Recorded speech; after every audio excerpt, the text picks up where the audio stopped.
Hey, Happy New Year. Happy New Year, man. I hope you guys are safe. I hope you're keeping your body healthy. You know, you're fighting off those little things coming at you. All right. It's it's a crazy time right now. So just keep yourself healthy, keep yourself safe. I'm glad that everyone's tuning in. All right. So now this video is about shampooers. Actually, it's not really a how-to video today.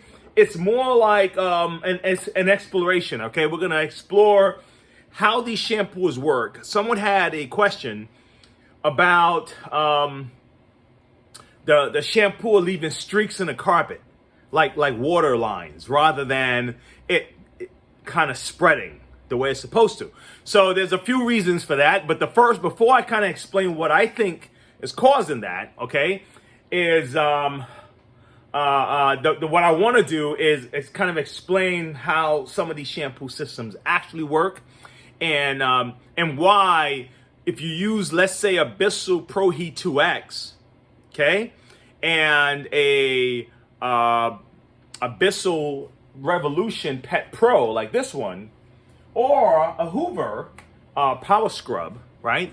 Why the cleaning may appear different between the two types of cleaners. Okay, so let's start with the top. Now, in my mind, now there may be more, there may be something else, but in my mind, there are two different ways that a shampooer will deliver the water from the clean water tank down to the carpet.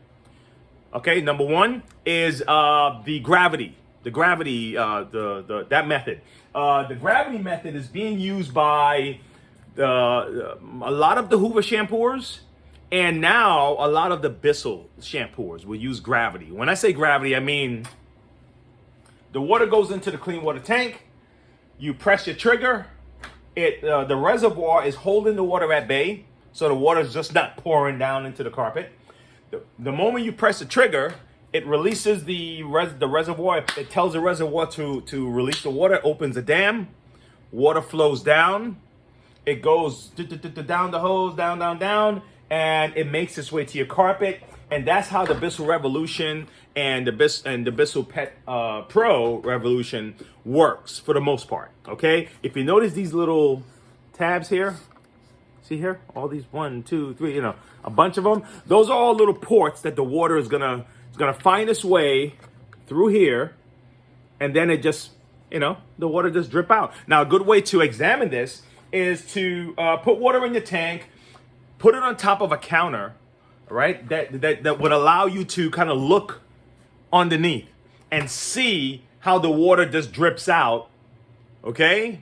The moment you press the trigger.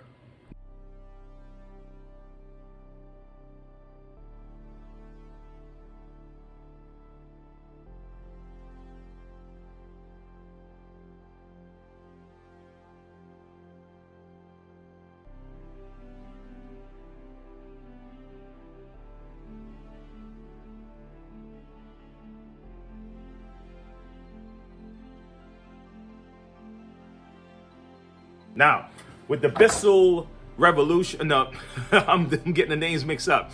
With the Bissell Pro Heat, right, and the Pro Heat 2X, okay, and the Bissell Premier, and even the Essential, okay, those have pumps that sprays the water. So if you notice on a Bissell 2X, the two jets in the front, if you hit the trigger, the water's gonna spray, and it's gonna go like from small to wide on this side, and from like small to wide, like a triangle, like a funnel shape, like that. So that's a pump. Now, this actually has a pump, but the pump is mostly dedicated to the hose. So when you connect the hose, the water is going to have to find its way along that long track of the hose, and then you press the trigger, which is really also releasing the pressure. Okay, the water is coming at that hose. Okay, and what that's really doing is releasing. It's like a dam release, just like the reservoir, and it's releasing it, and it's going out. Got it? I hope that explains it properly. Now, Let me look at another one. Give me a second. Let's look at another one like this. Now this is a different model here. All right, this is the Turbo Clean. All right, and this is really doing the same thing. This has a reservoir. Press the trigger up top, pushes down, clean water tank goes in here, right? And then it does the same exact thing. Let me see. Let's look underneath real quick. Hold on. Let's see. Let's see if I can. Let's see if we can look underneath this baby. Let me move this out the way. Okay. Yeah. You can't see it exactly, but you see those. You see that red thing there? Right? You see that? Those have like little ports, and the water is just pouring out of there. It's not being sprayed out. Okay? It's just gravity, and the water is gonna find its way to the opening, and the water is gonna just pour out. So that's how this one works also. So you're not gonna find this spraying water into the carpet. Okay? All right? So now, it's not that it's a bad thing. I'm not saying that, oh man, these suck because they don't spray. It's just that when you're buying a shampooer, know the kind you're getting, okay? Know which one uses a spray pump and know which one uses gravity, okay? That's the difference, all right? And the way it delivers water to the carpet doesn't mean that it's not cleaning for you or it won't clean for you. It just means that it's delivering the water a little bit different. Now, I'm personally a fan of the pump, but just know that pumps have another burden that comes with it. That's like having a bicycle and having a motorcycle, right? It's going to get you there faster, but you may have more service issues with them, possibly with the motorcycle, or the service issues may be more expensive. All right, so just know that. So pumps are better, but you have to be very careful with the kind of solution you put in machines that use pumps. Let's say, for example, you see like this here? See this? Okay, this uses gravity also. Now, what's the advantage of something like this? The advantage is you can possibly use other solutions in this because you don't want to use dry foam style, like Kirby style shampoo in any of these machines actually, because the dry foam, that shampoo kind of crystallizes a little, so it can clog up the pores. Okay, you definitely don't want that. But those home remedies that people put together, you may use it in a gravity style machine, but you definitely don't want to use that stuff if you can help it. In the one that is like a Bissell Pro Heat 2X. You're likely to mess up your pump using too much of a soapy type of solution. Okay? All right, so hopefully that helps. I'm not done yet. I'm going to explain why I think that streak is happening in your carpet, okay? All right, but let's examine the bottom of this here first before I move on. I'm going to take this this out. Just kind of squeeze both sides here. Let it pop out. All right, here we go. Now, this one has a small pump inside, but the pump is dedicated again to the to this. This is where the pump is located for this machine. It's for the hose. Over here now, see that? This is where the water is just pouring out. Okay? That's how this works. It's not being sprayed out. Okay? This has a turbine in it, but the turbine is mostly used to power the brush. But the turbine also, the water passes through the front part of the turbine and drops down into the carpet. So, but if you notice how tiny these pores are, right? You don't want to put stuff that's going to get very soapy or get crystallized because it'll block up your pores and then it's no good to you anymore. So keep that in mind, all right? So the kind of shampoo the shampoo solution you use in these kind of machines is the one that says for extraction shampoo, not dry foam, not rotary, stuff like that. All right. Now, this is what I said all that to say this. The reason why I think you're getting these little streaks in the carpet is your brushes, you may need to change your belt, because what helps it spread, if you notice exactly like with this one, I'll give you an example. Watch this. I'm gonna put this down, but look where it sits. The water's gonna come out right between these two, right here. The brush is what's helping it spread and help distribute the water into the carpet. The brush is doing that work. So if you notice that you're just getting lines in your carpet, the brush is probably not doing its job the way it should. Maybe it's spinning, maybe it's just kind of lackadaisical or whatever, or maybe it's not turning at all.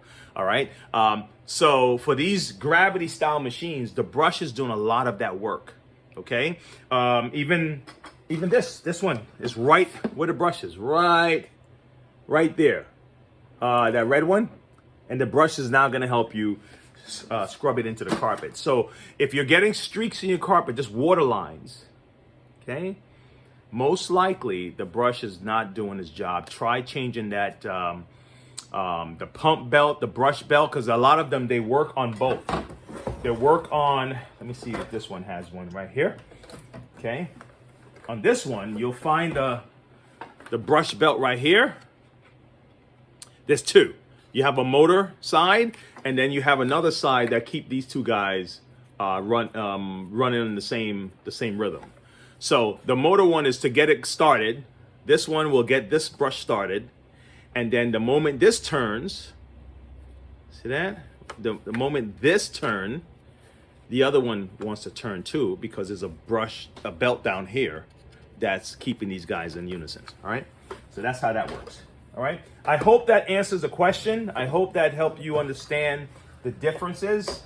I'm going to show you one last thing with a Bissell Premier. I have it already taken apart, so you can see what the pump looks like in the Bissell Premier and what a actual pump looks like.